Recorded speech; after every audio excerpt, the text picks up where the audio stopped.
Agora sim. Entre a Terra e o Céu, capítulo 10, título Preciosa Conversação.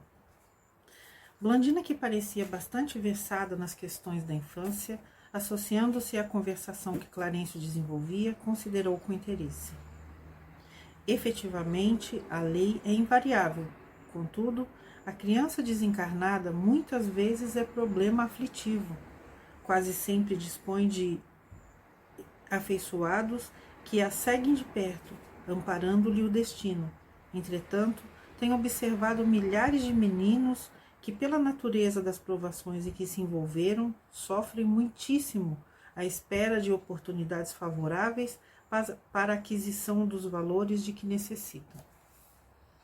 E sorrindo, a bondosa acrescentou: o caso de Júlio não é para mim dos mais dolorosos. Tenho visitado departamentos de reajuste em que se demoram irmãos nossos arrancados à carne violentamente, como frutos verdes da árvore em que se desenvolvem. Processos de mente enfermiça que só abençoadas estações regenerativas na carne conseguem curar.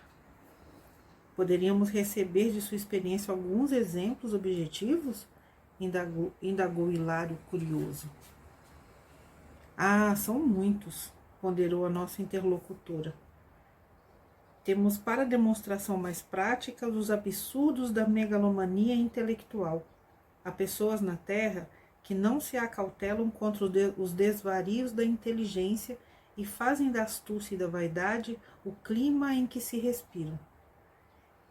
Insistem na inércia do coração, abominam o sentimento elevado que interpretam por pieguismo e transformam a cabeça num laboratório de perversão dos valores da vida.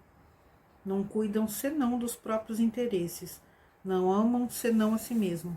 Não percebem, contudo, que se ressecam interiormente e nem imaginam os resultados cruéis da cerebração para o mal. Frequentemente, na luta mundana, avultam na condição de dominadores poderosos, com vastíssimo potencial de influência sobre os amigos e adversários, conhecidos e desconhecidos. Mas este êxito é ilusório.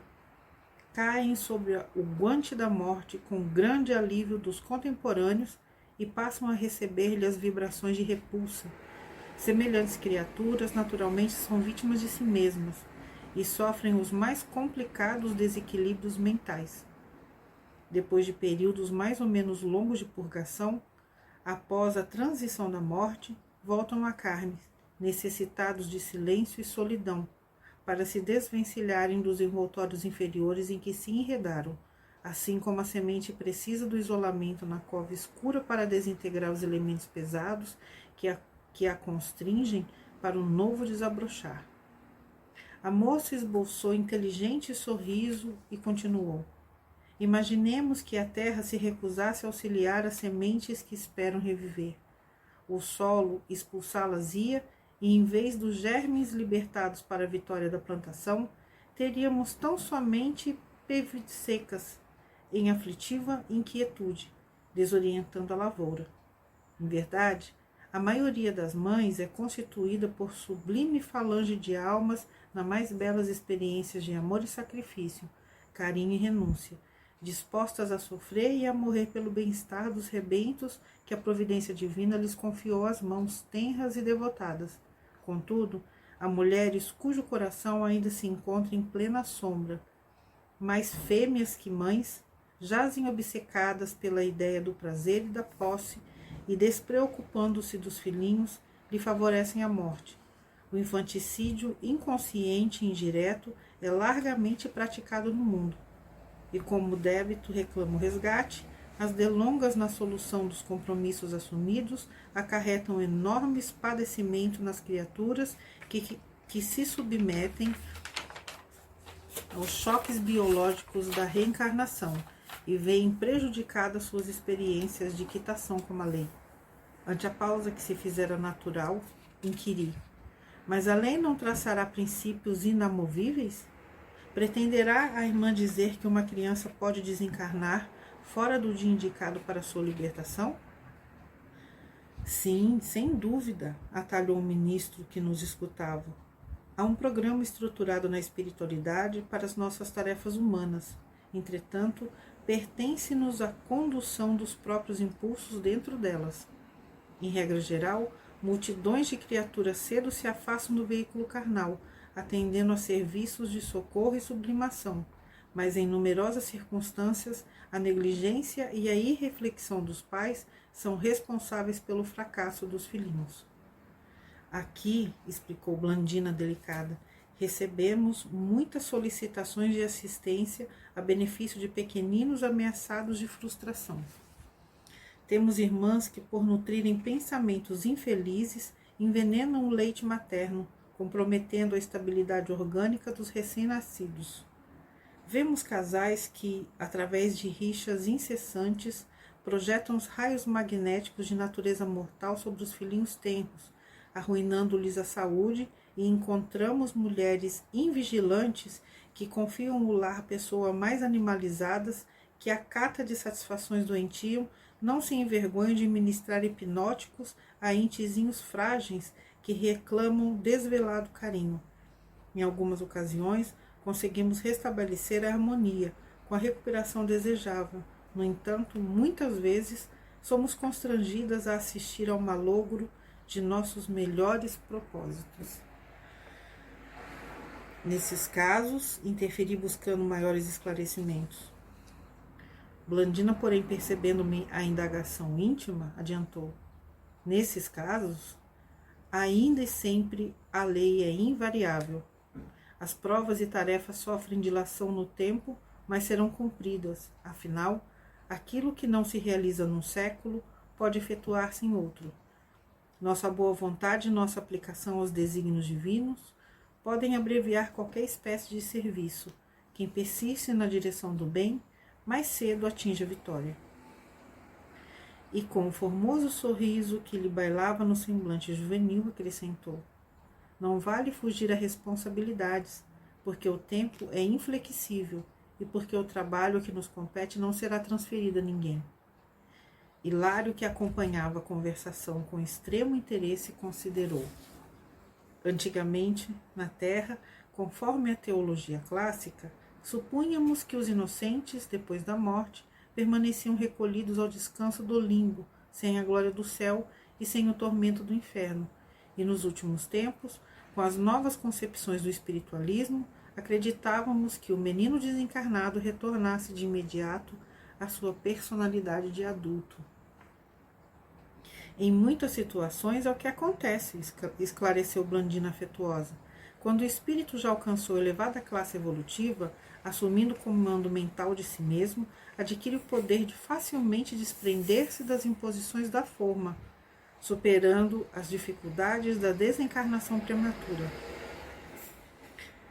Conhecemos grandes almas que renascem na Terra por brevíssimo prazo, simplesmente com o objetivo de acordar corações queridos para a aquisição de valores morais, recobrando, logo após o serviço levado a efeito, a respectiva apresentação que lhe era costumeira. Contudo, para a grande maioria das crianças que desencarnam, o caminho não é o mesmo. Almas ainda encarceradas no automatismo inconsciente acham-se relativamente longe do autogoverno. Jazem conduzidas pela natureza à maneira das criancinhas no colo maternal. Não sabem desatar os laços que as aprisionam aos rígidos princípios que orientam o mundo das formas e, por isso, exigem tempo para se renovarem no justo desenvolvimento.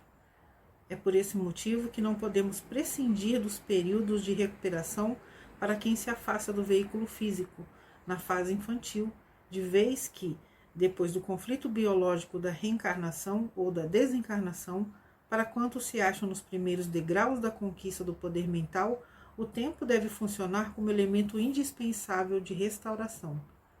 E a variação desse tempo dependerá da aplicação pessoal do aprendiz à aquisição de luz interior através do próprio aperfeiçoamento moral. Encantavam-nos as exposições claras e simples da nossa interlocutora, cuja palavra tangia com tanta felicidade graves problemas da vida. Em suas fórmulas verbais singelas e acessíveis, penetrávamos inquietantes enigmas da puericultura. Blandina sabia associar a compreensão e a graça, instruindo-nos com discernimento. Comovido, diante das anotações que lhe definiam a valiosa posição cultural, ponderei. Usando semelhantes apontamentos, podemos entender com mais segurança os processos dolorosos das enfermidades congênitas e das moléstias insidiosas que assaltam a meninice no mundo. Sempre fui possuído de aflitivo assombro à frente do mongolismo e da epilepsia, da encefalite letárgica e da meningite, da lepra e do câncer, na tenra organização infantil. E que dizer dos desastres irremediáveis, considerou Hilário com emoção, dos desastres que arrebatam adoráveis flores do lar, deixando inconsoláveis pais e mães? Por vezes numerosas, procurei resposta às terríveis inquirições que nos atormentam, perante corpinhos dilacerados, nos hospitais de sangue, sem conseguir ausentar-me do escuro labirinto. Sim, esclareceu a enfermeira bondosa. As reparações nos martirizam na carne, mas sem ela não atingiríamos o próprio reajustamento. Cada qual de nós renasce na terra, apreciou o ministro, a exprimir na matéria densa o patrimônio de bens ou males que incorporamos aos tecidos sutis da alma. A patogenia, na essência, envolve estudos que remontam ao corpo espiritual, para que não seja um quadro de conclusões falhas ou de todo irreais. Voltando à Terra, atraímos os acontecimentos agradáveis ou os desagradáveis, segundo os títulos de trabalho que já conquistamos ou conforme as nossas necessidades de redenção. Bem-humorado acentuou. A carne, de certo modo, em muitas circunstâncias, não é apenas um vaso divino para o crescimento de nossas potencialidades, mas também uma espécie de carvão milagroso, absorvendo-nos os tóxicos e resíduos de sombra que trazemos no corpo substancial. Reparei então, com mais insistência, a figura suave de Blandina. Por que se dedicar a ela assim a trabalhos tão complexos? Não seria mais justo ouvir aquela conversação dos lábios da simpática Mariana, que ali se achava junto de nós em sua posição de matrona respeitável? Externei os meus pensamentos, perguntando com discrição à jovem o porquê da grave tarefa de que se incumbia. Blandina apagou a luz do sorriso que lhe adornava o semblante, como flor aberta que se fechasse, de súbito. Pesado silêncio parou no recinto. Mas, generosa e simples, adoçou a expressão fisionômica e falou quase aconselheiral. Fui casada em minha última existência e somente há 3 anos terrestres me vejo de novo na vida espiritual. Não pude acariciar meu filhinho em meus sonhos recentes de mulher, mas hoje sei que preciso reeducar-me no amor de mãe, consoante os débitos que contraí no passado. Realmente, sinto grande afeição pelas crianças, contudo, tenho igualmente enormes dívidas morais para com elas. O assunto descambava para um círculo particular que devia ser sagrado aos nossos olhos. Por isso mesmo, Clarencio fez mudo sinal para mim e a conversação foi canalizada para outro rumo. Fim do capítulo 10. Até o próximo vídeo. Tchau, tchau.